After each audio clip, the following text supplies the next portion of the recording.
Our guest today is a life, love, and relationship coach who loves finding ways we can thrive in all of life's twists and turns.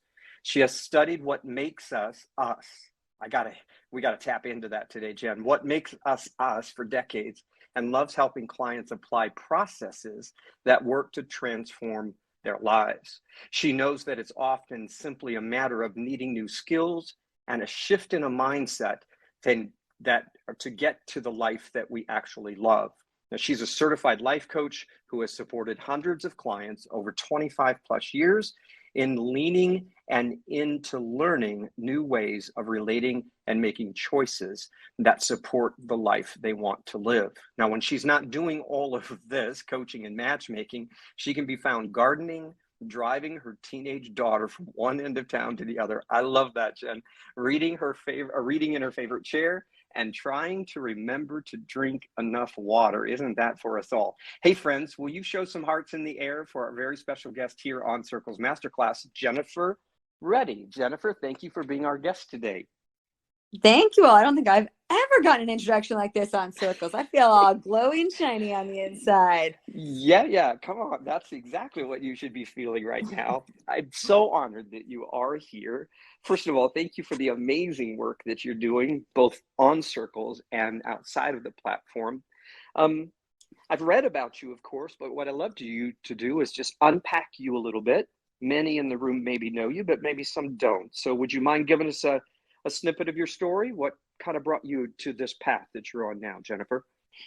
Sure. I the short answer is I think life, right? I don't think there's ever one answer to a question like that. I mean, it's 10 billion tiny things that all, kicked, prodded, shoved, enticed, whatever along the way.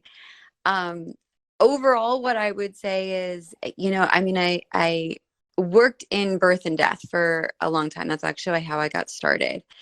I used to joke that my business cards should just say, sits at the gates of life and death. And it was actually in that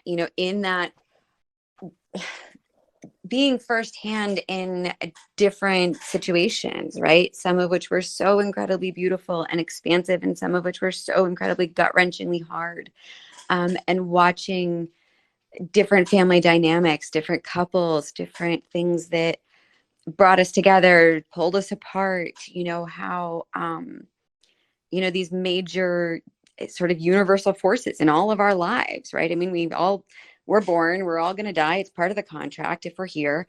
And how that really changes us, and I got really curious about the in between those two spaces.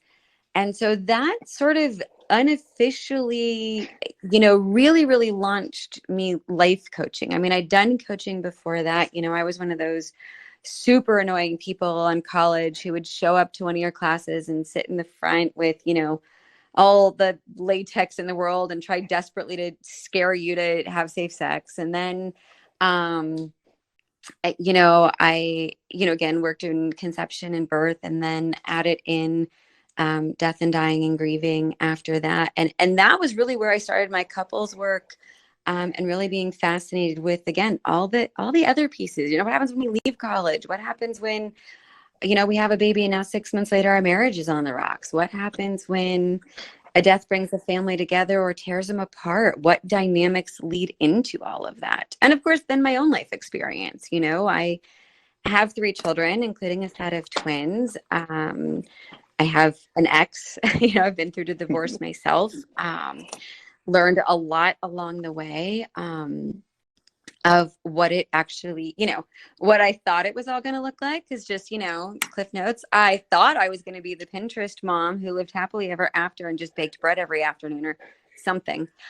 Turns out I am not her even a little. Love it.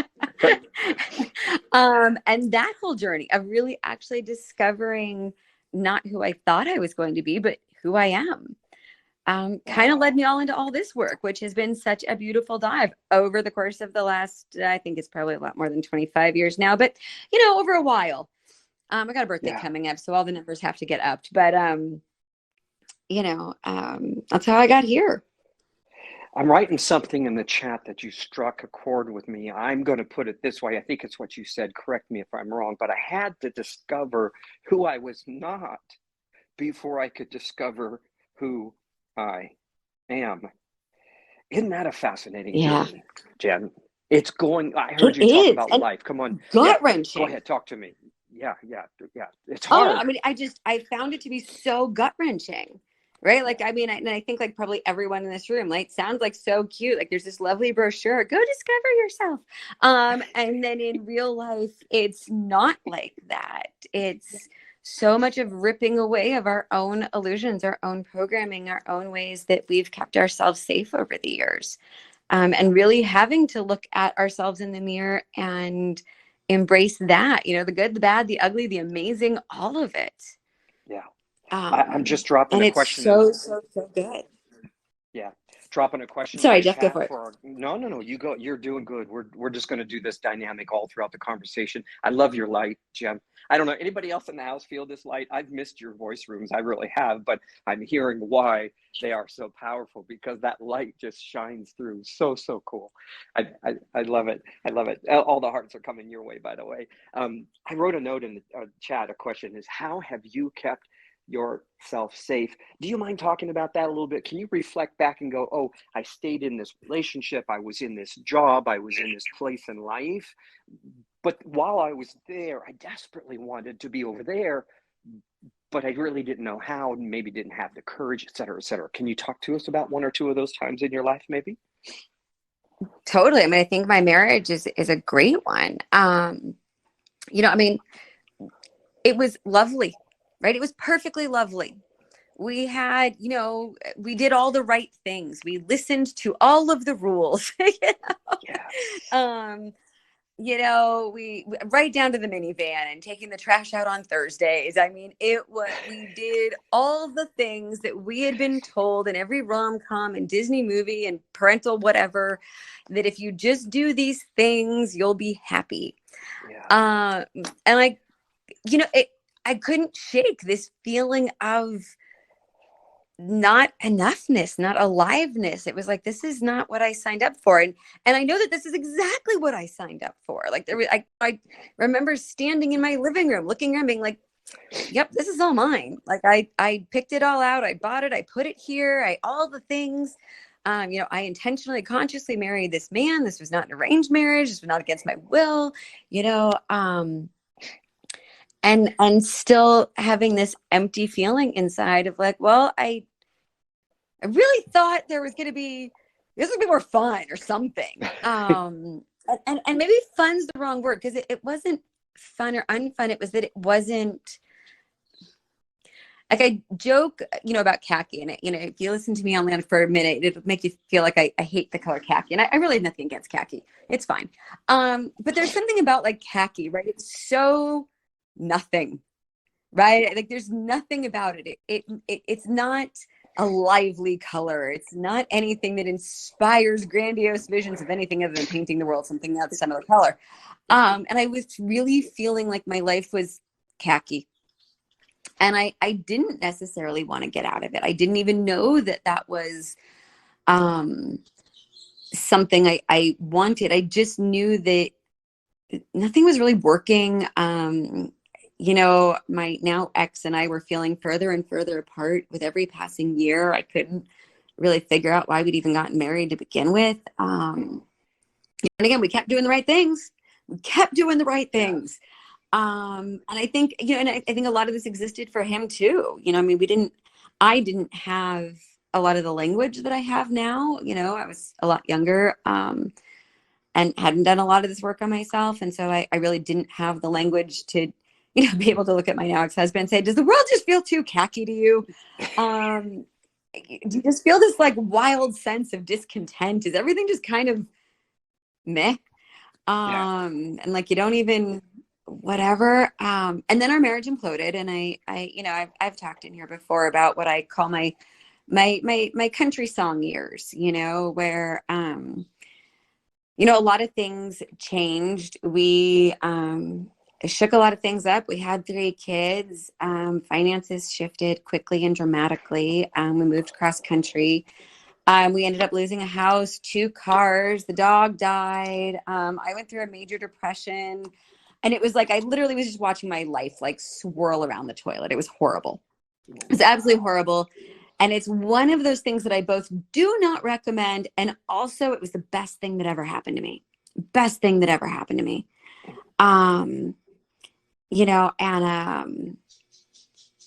It ripped away all of the ways I'd kept myself safe. It ripped away all the ways he'd kept himself safe. It ripped away the marriage. It ripped away a ton. That's why I call it the country song, years is just, it was like, and the dog died. It was like everything went wrong. And yet, like, that's how I found myself, was in the cleaning up from that absolute dumpster fire of a 2-year period. It was really my rebirth. Yeah. Wow. Just sit in that for just a second, friends. My rebirth. Those are the most powerful words that I think that we could ever utter and ever hear, rebirth. And I think what's so magical about it, Jenn, is as long as I'm breathing, as long as you're here, friend, and you exist and you're breathing and you're listening, rebirth is possible. I think that's the greatest gift that life gives us, is a chance to be reborn every freaking single day of our life. Now, you have me intrigued, Jenn. You have me intrigued because I'm now hearing more and more of what the industry calls, or society calls, these gray marriages. These marriages, these relationships that are 25, 28, 30 plus years. I don't think they don't tell you that, guess what, when you get married and it's puppy love and, lollipops, there's going to be a time, a period where you hate each other's guts. There's going to be a time, a period where you can't stand to sleep with each other. You're going to be on a couch, he's going to be in bed, or vice versa, or she, it doesn't matter. There's going to be a time where what you thought was so wonderful is going to start to implode on you. Now, that is where I think we need the classes at. What the hell is happening? And how do I get through this? Would you still stay there for us? Drill down a little bit more for us. How did you navigate that painful place? Was it just abrupt, pulled Band-Aid off, I'm leaving? Was it transitional? Can you help us a little bit? Help me, please. Yeah, it was both abrupt and transitional, right? As I think these things often are. There was infidelity, there was lying, there was trying to get back together, there was trying to work it out, there was 3 small children, there was everything else on fire.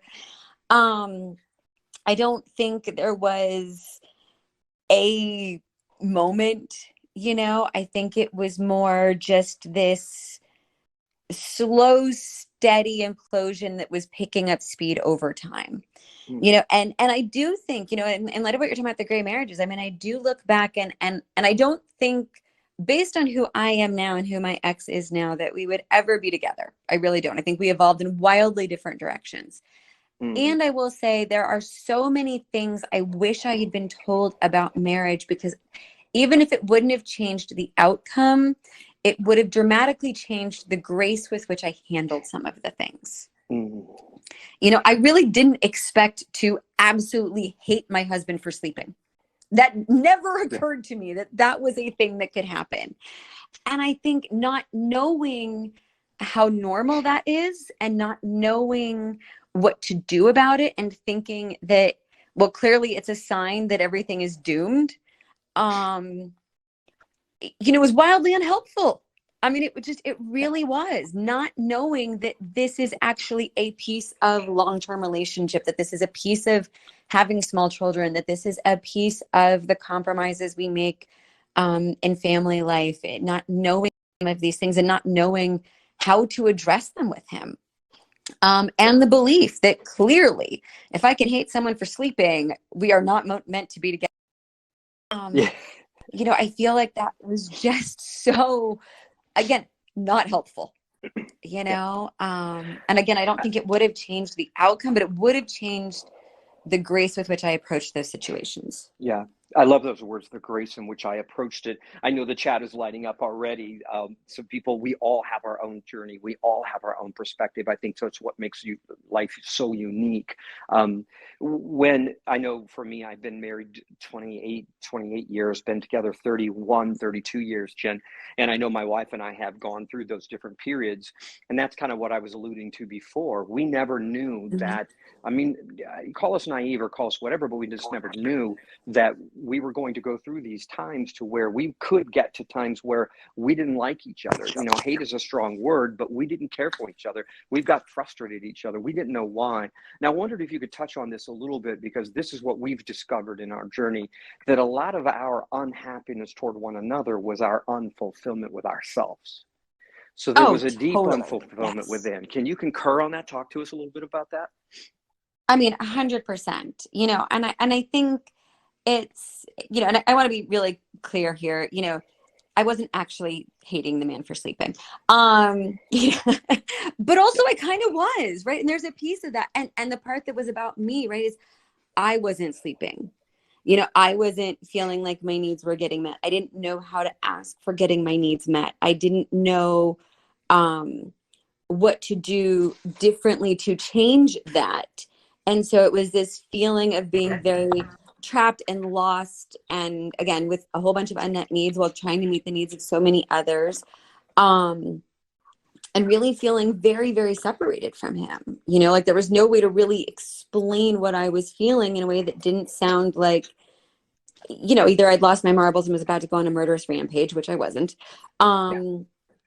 or make it sound like it was his fault, which I knew it wasn't. Of course, I mean, I told the man to sleep, you know, and also still knowing that this thing was living inside me, you know, and it wasn't just about sleep. It was about so many other things, you know, and I think I remember being told like, oh, there's good years and there's bad years in marriages.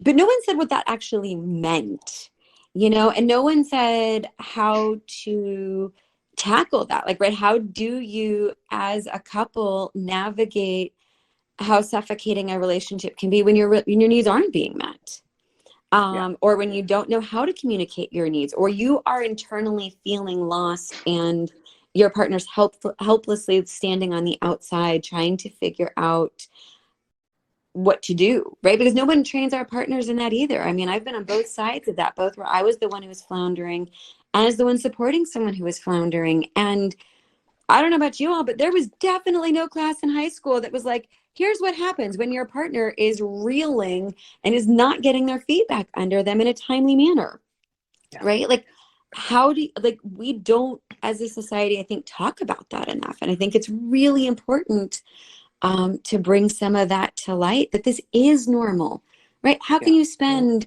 60, 80 years with someone and think that neither one of you are ever going to lose your footing in yourselves, right? Or in each other, or that life isn't just going to come and kick you in the teeth sometimes, right? I mean, no one can plan for the year where someone's mom gets sick and, you know, someone's brother goes into rehab and one of you loses your jobs. And, you know, like you can't see that year coming, but it doesn't make it less intense when it happens. Yeah. So true. I had my guest yesterday was Echo LaBelle. Echo is in current battle of stage 2 cancer, and she came on the Circles app to share her story. And what you had opened our conversation with, Jen, about life. Life has done this to us. Life is this path that we travel, and it's good and it's bad and it's ugly and it's cold and it's wet and it's hot. It's, you know, it's lovely, but it's also hateful at the same time. And Echo was sharing with us about how her and her mother had a very estranged relationship. Mother was an addict. She could never overcome it. Had all this animosity she had to go through. All the while, she's got a special needs brother. So she's navigating being angry at her mother for never being there for her while taking care of her brother with special needs. And all this trauma is happening in her family, Jen. And then on top of it, all of a sudden, she's washing herself and she feels a lump. And now not only am I dealing with an addictive mother, I've got a special needs brother, but all of a sudden now I've got a lump and I've got stage 2 cancer. So she was talking to us about this same thing. This is life. Yeah. This was what I think you were referring to, is the rose-colored glasses don't exist. They're only in movies and stories. Now, I want to balance this a little bit, because I know we've got guests in the chat that has lightened up, which I appreciate that. Jenny has commented a lot about how in her particular case, there was no hatred. And I know my word of hate probably set some people off on edge. That was not my intention. But the point is that they didn't, in her particular situation, they didn't hate each other. There wasn't, we just grew complacent. We grew, which I appreciate that word, Jenny, complacency. I felt that. You probably felt that. But looking back, what do you think you could have done different? I mean, this is a loaded question, Jen, but what do you think you could have done different based upon what you know now that maybe could have changed the outcome, made it better? What do you think? What could you have done from what you've already learned that maybe somebody else could grab a hold of and apply to their relationship right now that they're going through? Well, so this happens to be the perfect question to lead into why I love boundaries. I bet you didn't know that. No, I mean, I think I remember saying, and like, you know, me now is, you know, sort of sits a little chagrined at this, but like, I remember having a conversation with a dear friend of mine, and, you know, this was, you know, again, decades ago. And, you know, she was saying something about how she read a thing about boundaries and, you know, whatever. And I remember looking at her dead on and saying, like, yeah, I don't understand that. Right. Like, why would you want like, that doesn't make any sense. And genuinely believing that enmeshment, was the key to happiness, you know, because again, I was raised on all the Disney movies and all the rom-coms and all the things and all the You Complete Me's, and that, yeah, I mean, boundaries for people who were actively causing harm or something, maybe, right? I mean, extreme situations, not normal life, like normal people, like average people, human. We didn't need boundaries. And of course, I mean, there was so much wrong in thinking any of that, right? I mean, all of it was wrong. And I wasn't understanding the concept. You know, I was viewing boundaries as these, you know, like prison walls to keep people out, right? They had to be like 10 feet tall and covered in barbed wire and have the guards patrolling. And I didn't recognize that they're actually how we know ourselves, right? It's actually about us. It's never about the other. It's always about us. And that took me a really long time to figure out, was that my lack of knowledge of self was so incredibly lacking in those years. And, you know, I think I did what so many people in marriages do, right? You know, the tougher it got, the more I threw in of myself, not realizing that that's actually, like, you know, the opposite helpful thing, right? And it's not, I'm not saying don't participate in your marriage or don't help out your marriage. I don't mean that. I mean, but the giving of ourselves into our marriage, where we are giving up ourselves, to the point where there is no us left anymore. I mean, I hear that story just time and time and time again. And I do think there is this narrative in our world that says that, like, that's the key to success, right? If you just surrender your entire existence, that somehow you will find happiness over time.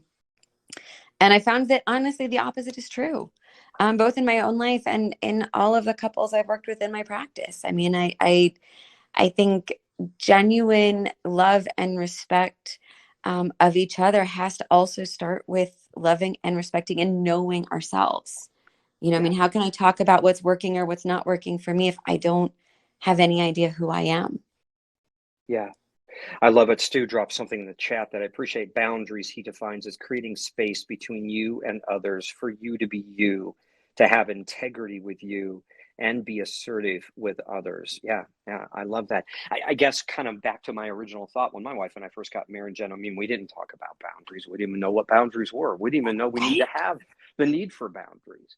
We just got started in life. And then when you have kids in the mix, now you got 4 kids, we have 4, like you said, now we've got that in the mix.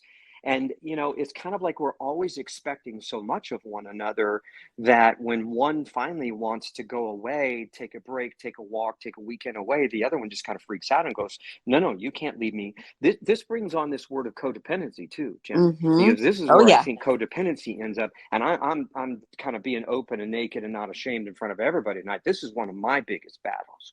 I remember that, maybe you can help me with this, Jen. I remember that when my wife, because she's never worked, I've always provided, I was traveling traveled a lot, great businesses, great, success. Everything was fun, wonderful. We came to a point where she volunteered at school where our kids went. Then she started part-time teach. And then all of a sudden she went into full-time teaching. And I'll never forget, Jen. She came home one time and I had already been done with my day. I was ready because I work for myself. I'm ready to go out. She's not there because she's now at work. Well, when she came home and sat on the bed that time, I thought, now hear me out. I thought that I felt like she was having an affair because she was emotionally not available to me anymore. And I needed her to be emotionally available to me, but she wasn't. And that's the closest I get to ever describe what an affair felt like. And it rocked her world that I would feel that way. But am I saying, does it make sense to you what I'm saying? I mean, this is like a codependency thing, right? I needed her to be there for this capacity. She wasn't there. Oh gosh, I mean, that's a conversation in itself, isn't it? So it is. And again, I think when we talk about societal expectations and the programming we lead around marriage and significant partnerships of any kind, I mean, I do think there has been, I mean, it's changing now, but there's been this running narrative of you will be my everything. Yes. Yes. Right? If I have a sad, it's going to be up to you to fix it. You're going to make me happy. You're going to make me complete. All we have to do is hang out together. And if we just stare at each other enough, it'll all work out. The pixie dust is going to fall from the sky. Right. And the thing is I think again, it makes for such a great 90-minute movie. Who doesn't love those movies? Yeah. And it's also wildly impossible. We cannot be our partner's everything 24/7. We are going to blink. We're going to get sick. We're going to be tired. We're going to be distracted. We're going to be going through our own stuff. I mean, God, there's been nights where, I've come home to partners of mine and I had the best day. I couldn't wait to share it. They had the worst day. Yeah, couldn't wait to be consoled, right? Or vice versa, right? Sometimes we are not going to be able to be what the other person needs in that moment, no matter how much we try. Yeah. And being able to navigate that in a way that isn't harmful, but also doesn't take away our experience, right? How do we hold space for our experience and our partner's space at the same time? And I think that's something we're still learning how to do as a species on the planet. I mean, marriage has evolved hugely. Relationships have evolved. And in so quickly, I mean, a couple generations, we've completely rewritten what this is supposed to look like. We are playing catch up so fast. Yeah. I have to comment. Mona dropped something in the chat I think is absolutely brilliant. Could it be possible, she says, could it be possible, though, that we have swung in the opposite extreme? We have women trying to do it all without any help from men. Doesn't seem balanced either. I think there's also some level of codependency in a marriage. No matter how we spin it, we do need to depend on each other at some level. I appreciate that. I appreciate that new deed. So I see what you just saying too. Thank you, by the way, Mona, and thank you, Stu. The information you guys are dropping in the chat, I appreciate you all. And Jenny, I appreciate you. You don't know how much your comments have already touched me. I believe the pendulum is swinging. I believe that society is changing. I've been working in hospice and palliative care, Jen, for 15 plus years. So the foundational theology, philosophy, ideology that our society was born on, that those people that stewarded that theology, ideology are dying. And when that person dies who founded that philosophy, ideology dies, the philosophy ideology is now passed to the next generation, and they rework it, and then they die off, and then the next generation reworks it and they die off. Is that not what we're seeing in society? We're redefining the roles. We're redefining the roles of marriage. We're redefining everything, it seems. The pendulum seems to be swinging. All over the place. And I think it's beautiful. I mean, I think it is a good thing. And I'd love to touch on, both the pictures put in the chat and what Mona put on. Mona, I think we do have a lot of extremes. I think there's also a lot of conversations, right? I think, like everything else that is constantly growing and shifting and evolving. I mean, I am seeing a lot more conversations of, it's like, okay, we as a society sort of try something for 10 years. And then all of a sudden we see where it's imploding or it's not working. And this includes in relationships. And so we try to course else, course correct and sort of do something else. And I think it's important to sometimes remember we're not gonna get it right away. I mean, just realistically, it's a lot of experimentation. It's a lot of figuring it out.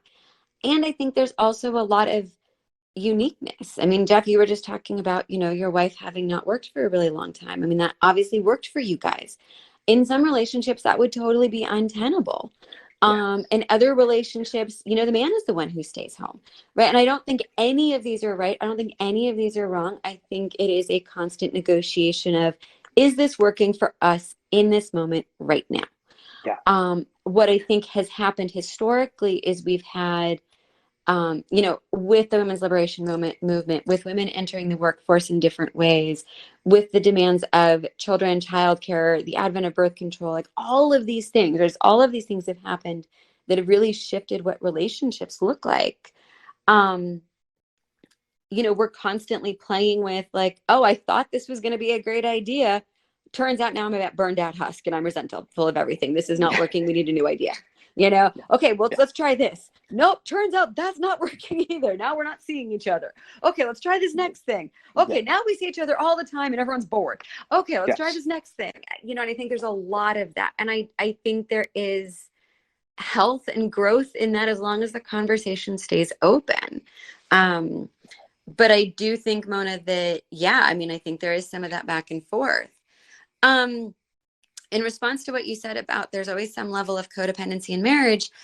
Okay, so how I define codependency, and I actually got my definition from an amazing therapist who's online. Her name is Vanessa Bennett. I adore her. I highly recommend following her. She's like the coda queen. Her definition, and I'm stealing it, is if you're okay, I'm okay. Right. And I think that actually beautifully sums up so much of codependency, right? And I think there's, again, nuance in everything of course, if our partners are in struggle, we're going to feel it. Of course, if, someone else, like, our kids, our parents, or whoever is up, is really struggling, like, of course, we're going to feel that. Of course, we're going to want to make them feel better. Like, I think that's a normal human response. But this idea of I can only be okay if you are okay, and that is subjective on all sides. I think that is actually a really great definition of codependency. And no, I don't think marriage has to have that. I think there is, and Pixie sort of brought it up. And I see it coming, in a little more, I think this concept of interdependence is really what we're playing with now societally, of like, okay, can we, and when I see where you brought it up too, right? We have these, yes, we need each other. We know this. Humans are community-based. Loneliness is one of the biggest killers on the planet right now in so many ways. We are biologically wired to connect with one another. And when we don't, it causes us harm. We do not thrive. We typically become really nasty individuals. It doesn't actually go well for us or the people around us. We need each other. And I think there are healthy ways to acknowledge our need for connection and for the support of others and still be okay, even in the floundering of the others, right? I think, again, that going back to that concept of not being able to pour from an empty cup. I think there are ways that we can have marriages and relationships. And I know some of them, and they are beautiful, where both partners take it really seriously that they take care of themselves and they take care of each other, and they do both. And because they do both very consciously and with a lot of awareness and a lot of conversation, they thrive in amazing ways. Like, their marriages are some of the healthiest I've ever seen. Yeah. So I do think it's possible. Yeah, I appreciate that so much. Thank you, everybody, for joining in on this powerful conversation. Jennifer Reddy is talking to us about everything life. We should have just titled this Everything Life, because that's exactly what we're talking about. But the need to have interaction with another person, another human being, definitely defines us, definitely adds to us. I think the challenge that we find, Jen, is that in society, I think we've been taught to look for an answer outside of ourselves. Hence, someone has a phenomenal experience. They found a mate, it's soul, it's light, it's glittery, it's everything. And they go out and talk about it. And then Mm-hmm. what it does is it causes me to look at mine and go, well, mine sucks, because it's the IG Yes. world. It's the, oh my God, look at their Yep. that, look at their, and that's the devastation of this stuff, because it makes me question my own, this is me. I'm laying Mm-hmm. beside this person 27 years later going, I don't know. But the only reference I have to I don't know is what I've been taught. Well, you should. No wonder Yes. we've got the challenges that we do. And then this group gets a platform and they disagree with that group that's got a platform. And then all of a sudden we've got this freaking division. And I don't know about you all, but I just started off asking for help. Can anybody understand what I'm going through? Right? Does anybody else relate to this stuff? Gosh, yeah. Does Right. any of that make sense? Yeah. Shoot. Yeah, Yeah. we can be volatile, can't we? Humans. I mean, yeah, but I think you're bringing up something really great. And I mean, it's like, I always like to remind clients that, no one puts their ugly fights on Instagram. No one puts those moments where they're crying in the corner, questioning all of their life choices on Instagram. We put our vacations on Instagram. We tell each other, about how lovely this thing was. We don't use these platforms as a whole. I mean, there are some influencers who I've seen are trying to be more transparent, but even in the transparency, it's like, if you're recording yourself crying on the floor, I don't know about you all, but I question the authenticity of that a little bit, because the last thing I want to do in those moments is have anyone point a camera at my face, including myself. Come on. But like, I think like we also need to acknowledge that Instagram in a lot of ways is television. Right. It's no different than the TV shows we all grew up with, right? It's scripted. There's makeup, there's lighting, there's filters, there's, stage crews, right? I mean, a lot of these big accounts, but even our friends, right? I mean, I watch the stuff that like, my kids post, or that, other people I know post or whatever. And, they're making sure they stand just right, that their outfit is just so cute, whatever. It's like, and it's not that that's not real life, right? It is real life, but it's also not the entirety of life, right? We don't live on our cute boat that we're renting in Tahiti or whatever, right? That's a vacation. And I think it is so easy to switch that. I think it is. And Stu, there are some ugly fights on Facebook and on Instagram. I just saw that. Yeah, I will say are. there's also the other pendulum where I think sometimes people share too much. Yeah, but I think you would I don't want to put words in your mouth because that would not be sanitary, but Jen at all. But we are all, come on, friends, we're also drama feeding, drama frenzy people. Oh my God, it's who we are as a I'm species. We love the car wreck. Yeah.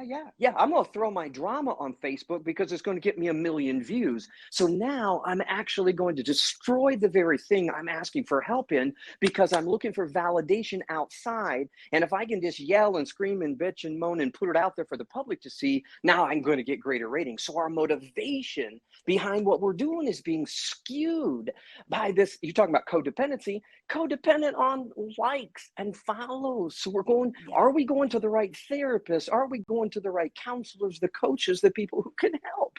Are we going to the right people? Jen, I don't know about you, but I got to ask myself that pretty soon. Am I going to the right person who can help me? And what is their motivation for helping me? That's a big key, right?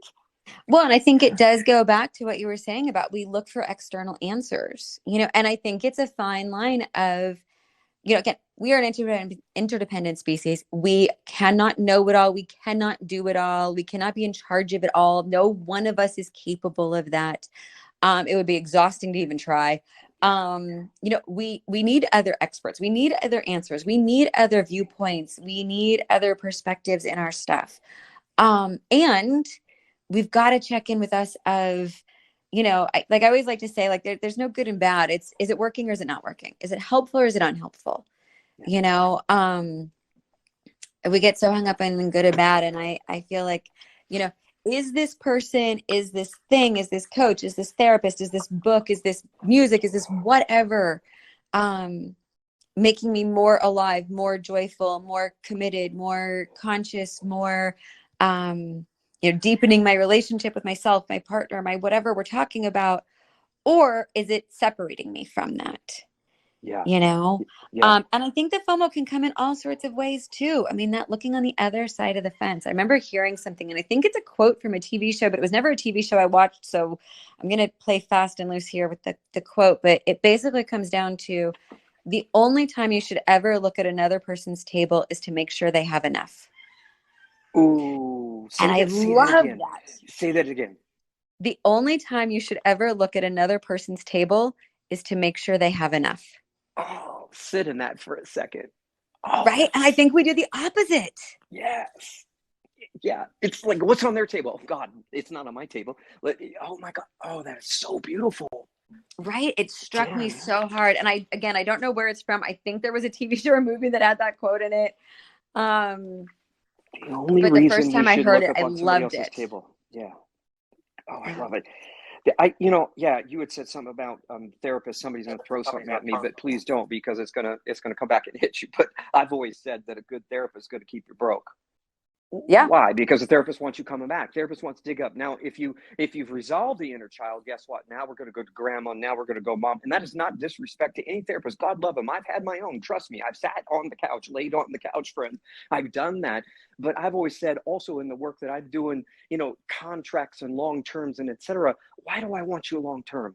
Why wouldn't it be brilliant that you could come on a circles room like yours, Jenn, pop in one time, and you drop a nugget of truth on somebody and they astronomically change their life and go out? Would you have done just as good a job for them as you signed them up for a 10-year contract, going to keep you coming back, keep you coming back, keep you coming back?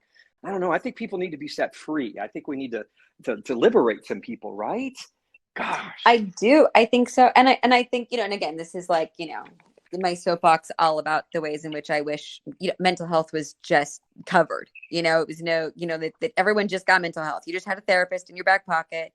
And I say that for two reasons. One, because I think we are ever evolving and growing and changing beings who are constantly discovering new things about ourselves. And so I think having a relationship that we could dip in and out of as needed would be beautiful, sort of like doctors or whatever.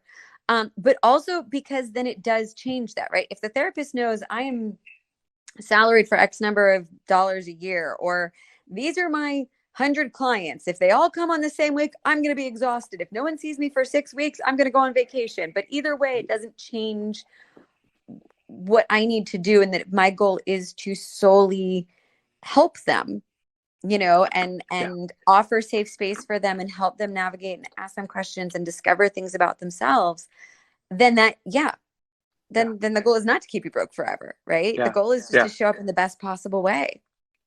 That's what I sense. That's what I've sensed, and hence you're following. Friends, I'm going to drop some of the rooms that Jenn leads on circles in the chat in just a second, but you obviously know her. You obviously have followed her. That's what that brought you here. But I think where the light is, darkness cannot be. An old spiritual proverb. Where light is, darkness cannot be. Now, what's fascinating about this conversation, Jenn, is that you and I could have this heated. We probably, neither of us knew what we were in for today. I kind of think. Totally. but there's light. There's light. And we create space for light. And even in your anger or disagreement, we could see your light. Anybody in this room could go, I disagree with both of you. I think you're both flat nuts. We'll bring it on. It's okay. There's no defense mechanism here. That's what's keeping us so heavy and bound. I'm caring at what you think, and I have to come in looking like this. We talked about I have to pose this way and pose that way. No, what if you just came just exactly like you are, and you could say exactly what you want, and it's not going to offend anybody or hurt anybody. In fact, if I just turn my glasses a little bit, in fact, take my own off and put yours on, maybe I could see what you're saying. Maybe I could glean something more from you. So I concur. We all need each other in this journey of recovery and moving on and setting boundaries and thriving. Yes, we all need each other. 100%. Yeah. And I do want to actually add on to what you said, and something that Cap touched on, because Cap said in the chat, "What about the shadows?" And I think that's the interesting thing, right? Is we do live in a world of duality, right? It is not all light and it's not all dark. And I think there is such brilliance in both. Yes. You know, Yes. that country song 2 years was the worst, best thing that ever happened to me. Yeah. You know, Yeah. really was. And I love lead it. a group. I mean, I teach a class on shadow work, and it's one of the things we talk about, right? Is like how it is both. And yes, and this concept of light, because I do think we sometimes we've something happens in life, right? We turn away from the light. All we can see is the darkness, and we believe that that's all there is. Yeah. You know, and sometimes all we have to do is turn around, and then we get it all. Yeah. I guess, I love shadow work. I'm 58, Jen, 58 years old, and I feel like I'm a kid. I feel like I'm a brand new kid. I mean, I'm 58, been through a divorce, ex-wife cheated on me, didn't even know it. I was so green, so naive, lost my daughter in the process, didn't see her. Mm. Last time I saw her, she was 3, blah, blah, blah, blah, blah. But I don't know why this is so emotional for me, friends, but I find too many of the clients that I work with, too many of the people that I work with, they're stuck in their story. And their story is Yeah. 25 freaking years old. That Yes. story has already harmed you more times than it did to begin with because you keep telling it to yourself over and over. And your worth and your identity is wrapped up so much in it, you can't take a step out of it. I'll never forget, my friend, I had a vision one time. I don't know if a vision or sleep and dream, nightmare, whatever it was, but I'm sitting in my own prison cell, Jen, dirty floor, brick 4x5, wrought iron, the bars, and I'm sitting on that cot that is held to the wall by a chain. And I'm sitting Mm-hmm. there and I'm looking at the door 4 feet in front of me and it's shut. But it wasn't locked. But Yep. I never knew it wasn't locked because I never got out of my stew. I never got out of my stuff to walk Mm-hmm. over to see if it was open. And I'll never forget in this vision, this thing that I had, I don't know what urged me, but I finally go, I wonder if that door is open. I wonder if it's unlocked. I could never see it before because I kept contemplating where I was. God, what brought me here?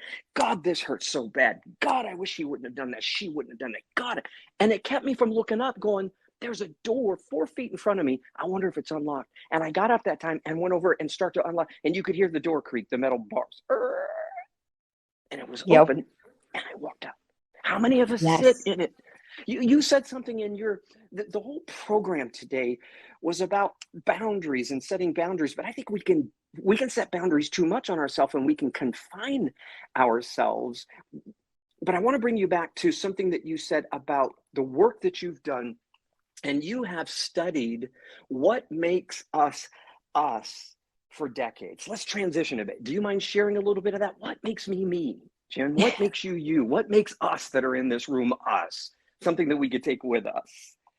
I mean, I think that's the fascinating question, right? I mean, it's why it's taken me so long to study. I mean, and I don't think there is an answer.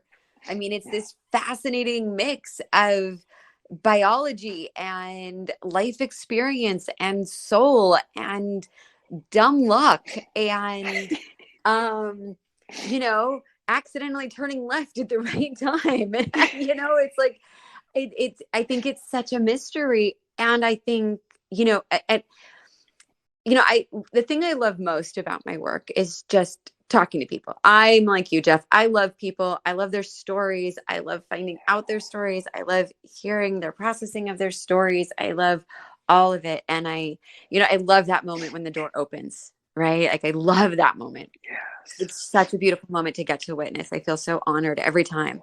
And I think, what I've learned is that, are we all wildly different? Yes, we are, completely different. We each have such a unique combination of variables that, there really will be never be another you. There never has been, there never will be. It will never again happen. And I think that is so magical and amazing. And conversely, oh my God, we are so the same. We share so many of the same fears and the same anxieties and the same depressions and the same worries and the same heartbreaks and the same joys and the same loves and the same happiness. There are so many really formative things that bind us. And I'm always amazed, and I have to be honest and say, one of the reasons I love leading groups at Circles is because you see it come together, right? One person will share their story and hearts light up, and then someone else will share their story, and someone else can feed in. Well, yeah, I was there 6 months ago, and here's what I learned, and or God, man, I'm there too, and it totally sucks, but you're not alone. And it's like we see these moments of, I mean, again, are they two different experiences? Completely. Yeah. And are they the same experience? Yeah. And there's such beauty in that. I love it. I love it. I remember when I first met Arod, the CEO of Circles, he shared a story about his mom, how Circles was actually born. His mom was going through cancer. And of course, it was devastating on the entire family, his dad, everybody. Mm-hmm. And he continued to visit her, tried to encourage her. And he said, Jeff, I just felt that even though my love for her and my encouragement for her was genuine, it just kept falling short. And he said, I walked in one time and she was on the phone with a friend of hers who was also going through cancer, Jen. Mm-hmm. And he said, I observed something magical. Here she's now talking to somebody else who is going through what she's going through. And he said, Jeff, she lit up. She found support from someone else that was going through what she was going through. And that was their common bond.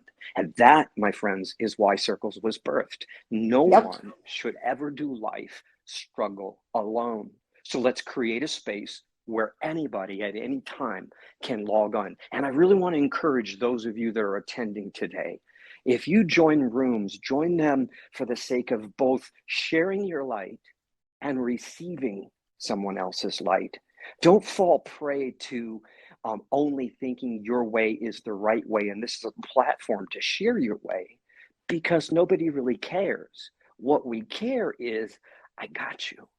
My 25-year-old Jenn, she was at home visiting one time, and those are the greatest words that a dad could ever hear from their child. My 25-year-old says, Dad, I got you. Friend, I just want to challenge you. Step into the room. Let somebody else know, even if they have to vent, even if they disagree, after you get all of that crap out of the way, just look at each other and go, I got you. I might disagree, but I got you, because we can make this work. We can have a whole lot more healing, right, Jen? We can have a lot more healing in humanity if we just lay it down, lay our stuff down, our agendas, etc., and just go, I got you. Pull up a chair. Tell me what's on your heart. Tell us more about you. Do you write? Have you written a book? I do have you have not. a program? Where can we find you? Where can we take you out to lunch? Where can we buy you coffee? Come on, kiddo. I'm dropping this stuff in the chat for everybody, but do you have a special program? Do you have anything outside of Circles that you can tell us about? And then I want to get to a chance to answer just a couple of questions because we're already out of time, Jen. But totally. Go ahead. You put my website on, my Instagram in the chat. I mean, those are probably the easiest ways outside of Circles to get a hold of me. I will be honest and tell you, I am not, there are those coaches and therapists and whatever, and they are so on the media and so on the websites and so on updating all of it. I am not that person. But the email and stuff in there is accurate, and it's a good way to find me and at least get a good idea of sort of what's happening. I do lead a free class outside of Circles every Sunday morning. If you're interested in joining, we're currently discussing The Myth of Normal by Gabor Mate, which is an amazing book. And we go over different practices that just make you feel better, just things that help. Things that help you deal with your anxiety, things that help you deal with your stress, and for those of you who are in my mindfulness rooms, I'm a really big fan of accessible. I love the $20,000 retreat where I can go sit with a whatever under a waterfall. That looks amazing. Can't wait to go. But it's not going to help me on Thanksgiving dinner with the family, and I want something that's going to help me, when my boss sends me that email, or I'm at Thanksgiving dinner, or my partner does that thing, or my kid does that thing, or whatever. And so a lot of the practices we talk about in that group are mostly quick, mostly accessible, mostly easy. There's a lot of sharing. It's really beautiful. It's over Zoom. It's at 11 o'clock Eastern time on Sunday mornings. Otherwise, to find me, I do periodically, if you're on my website, click on the newsletter. When I do shadow classes, when I do other stuff, it goes out in there.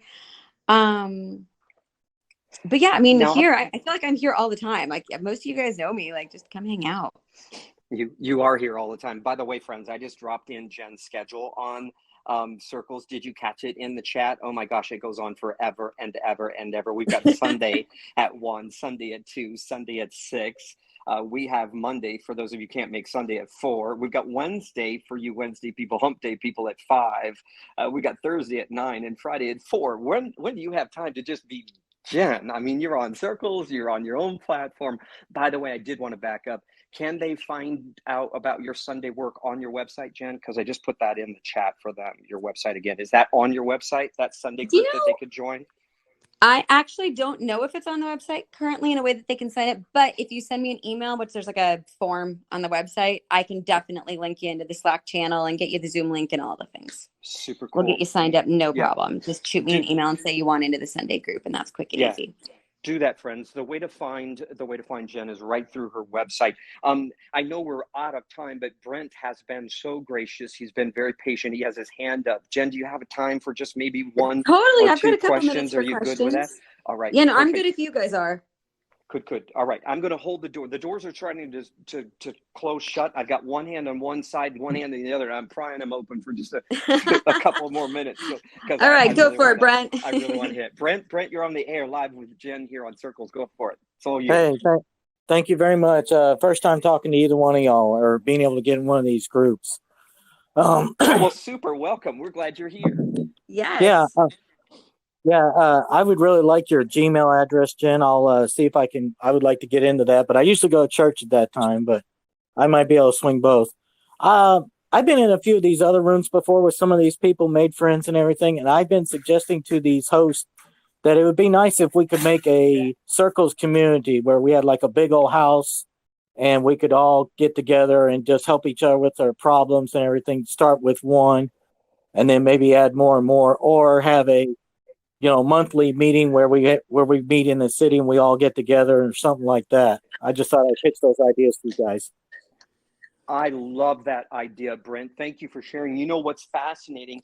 I can't tell you the name because I'm going to botch the name, but Erod, our CEO, who I was mentioning, actually is out of Tel Aviv, Israel. In Israel, they have these little communities. These communities are like 500 people or less. And he, his wife, and his children reside in one of those communities, which means that they all know. It's exactly what you're talking about, Brent. They all know one another. And Jenn, it's right back to what you said about the only reason to look on your neighbor's table is to see if they have enough. They all know each other. They all help provide for one another. So not only has he the founder of the app, but he's living exactly what he's talking about, support coming from small communities. So I could see that, Brett. I could see a Airbnb in the hills someplace, everybody there. Gosh, what a great suggestion.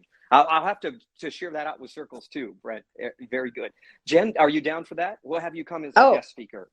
My God, I think that sounds amazing. I want to be very clear, not talking America, but God, that sounds cool. Why don't we have fun things like that here? I want that. Yes, let's make that. That would be incredible. I love this idea. I love it. Friends, I've wanted to live in an Ewok village forever now. So I think is that what they call it? Some tree houses with some twinkle lights and populate it with some amazing humans. This sounds like everything that is win. I'm telling you. I always said I've always wanted my own island, but I thought the challenge was as soon as I showed up, I would probably ruin it for myself. So anyway, maybe you could come on and help me. I don't know. We need some amazing humans in the same space sharing some healing thoughts. Hey, everybody, have you enjoyed today's conversation? I'm so out of time. Everybody here, let's throw up some love for one another. Let's throw up some hearts in the air for our guest speaker. Jennifer, powerful. I didn't know what I was in for. Did you? No, this has been amazing, Jeff. I'm so glad we got to do this. It has been an absolute treat meeting you and chatting with you. And oh my God, the chat, you guys, has been incredible. This has been awesome. I love it. I love it too. Go ahead, Jenn. Oh, no, I was just going to say to Brent, I did put my email in the chat and I do see yours and I'm writing it down right now. Super cool. Hey, everybody. Charles, I appreciate you. Thank you. He's given some shout outs. I know. I love Charles. We're I friends. love it. I love it. At the conclusion of this room, just like it happens at Jenn's room, you're going to get an opportunity to share your thoughts. Please share your feedback. Share the nuggets that you took away from today. Let circles know how important these conversations are so that we can continue them. My heart is to shine light on people who are shining their lights so that we all collectively can engage like this on a regular basis and find that healing that we need. You're also going to be able to follow me if you like this. This is what I do every time I have a guest. There's different guests. We talk about everything, but in the end, we shine our light and we heal together. And I invite you to follow me as well. Jenn, 30 seconds, 45 seconds. Share your heart one more time with us. Give us something we can take with us and that our friends with us can work on until we meet again. Every time you think that you're doing it wrong or there's something wrong with you, it's a lie. You're doing great and there's nothing wrong with you. Oh, you're doing great and there's nothing wrong with you. You heard it right here. You heard it on Circles. Jennifer, Reddy, thank you for sharing your light with us. We appreciate you and send our love back to you. Thank you. Thank you for having me. This has been an absolute treat. Yes, you're very welcome. Friends, that concludes our meeting today. Everybody have a safe weekend. Go treat yourself, love yourself, and we'll see you next time right here on Circles. Good night, everybody. Night. Good night. Thank you. Good night. Good night. Good night. Good night. New York City.